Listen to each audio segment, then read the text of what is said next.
అదిగో గురువుల యొక్క వైభవం అంటే అలా ఉంటుంది. అటువంటి శంకరులు తన జీవిత కాలంలో దగ్గరగా 14 మార్లు 18 మార్లు జరిగారు సూత సంహిత.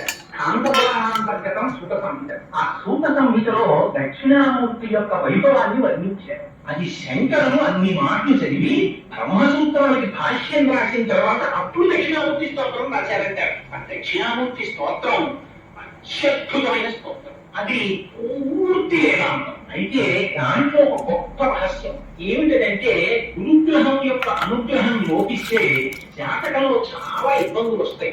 ఇది గురువుని స్తోత్రం చేసింది దక్షిణామూర్తి స్తోత్రం. అందుకని దక్షిణామూర్తి స్తోత్రాన్ని చదివినా దక్షిణామూర్తి దేవాలయానికి వెళ్ళినా గురువుని యొక్క కటాక్షం కలుగుతుంది. తమిళనాడు అంతా దక్షిణామూర్తి దేవాలయాలు సుబ్రహ్మణ్య దేవాలయాలు ఉంటాయి. సుబ్రహ్మణ్యుడిని ఆరాధించి కుజగ్రహం తాలూకా ఇబ్బంది నుంచి తప్పుకుంటారు. దక్షిణామూర్తి దేవాలయానికి వెళ్ళి గురుగ్రహం యొక్క అనుగ్రహాన్ని సంపాదించుకుంటారు తమిళ. అందుకే మనకి ప్రాంతీయ పార్టీ పాలించిన అన్ని ఇండస్ట్రీస్ అంత ఐశ్వర్యం. ఈ మాటలు నాకు సొంతంగా చెప్పట్లేదు, నాకు పేరు చెప్పడం ఇష్టం లేదు. కానీ ఒక మహానుభావుడు తన వ్యాఖ్యానంలో ఉపాసనకి సంబంధించిన రహస్యాలు రాస్తూ అందులో ఈ మాట రాశారు. తమిళులు విశేషమైన అభివృద్ధి చెందిన నరకాతల రహస్యం ఇది. అందుచేత దక్షిణామూర్తి స్తోత్రానికి ఉన్నటువంటి వైభవం అటువంటి. ఆ దక్షిణామూర్తి అన్న పేరు కూడా చాలా చిత్రంగా ఉంటుంది. ఆ దక్షిణామూర్తి స్తోత్రం చేస్తూ దానికి ప్రార్థనా శ్లోకాలు చెప్పారు. అందులో శంకరులు అంటారు, మౌనం వ్యాఖ్య ప్రకటిత పర బ్రహ్మతత్వం యువానం వర్షిష్టాంతే వసతుషిగణై ఆవృతం బ్రహ్మనిష్ఠై ఆచార్యేంద్రం కలకలిత చిన్ముత్రం ఆనంద రూపం. మొదలెట్టే అనుకోండి అదొకటే 2 గంటలు. అందుకని ఇవాళ చెప్పగలదు. కాబట్టి ఒక వేద వీక్షణం కింద దక్షిణామూర్తి స్తోత్రాన్ని స్పృశిస్తారు. ఎందుకంటే ఇలాంటి రోజుల్లో దక్షిణామూర్తి స్తోత్రాన్ని వినడం జన్మజన్మాంతర సుకృతం. అందుచేత శంకరులు అంటారు ఈ స్తోత్రంలో ఇలా పట్టారంతే శంకరులు. అందుకని దీన్ని చిన్ముద్ర అంటారు. ఇలా ముద్ర పట్టారు.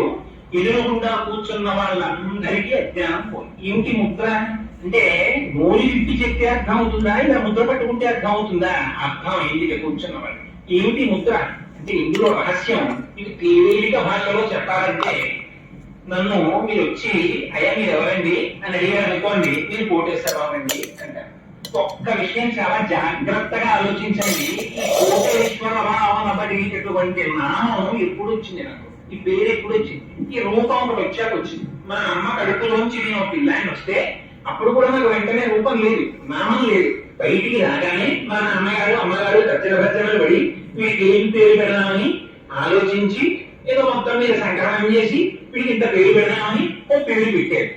ఆ పేరుతో ఈ శరీరం ఆధ్యాత్మిక పొందింది. కోటేశ్వరరావు ఇలా చూస్తాను. ఎందుకని చాలా కాలం నుంచి అలవాటు అయిపోయింది ఇది కోటేశ్వరరావు. నామం ఉంటే రూపం ఉంది, రూపం ఉంటే నామం ఉంది. ఆవిడ యొక్క ప్రతిబింబం వచ్చి కంటి మీద పడుతుంది. ఈ కంటి మీద పడినటువంటి ప్రతిబింబాన్ని వెనకాతలో ఉండేటటువంటి మనస్సు ఇంతకు ముందు అనురాధకారం అనబడేటటువంటి వ్యక్తి చేత తనకి ఉన్నటువంటి పరిచయాన్ని పురస్కరించుకుని అనురాధకారం అనబడేటటువంటి నామము చేత గుర్తిస్తుంది. ఇంతమంది స్త్రీలో అందరి పేరు నాకు తెలుసా?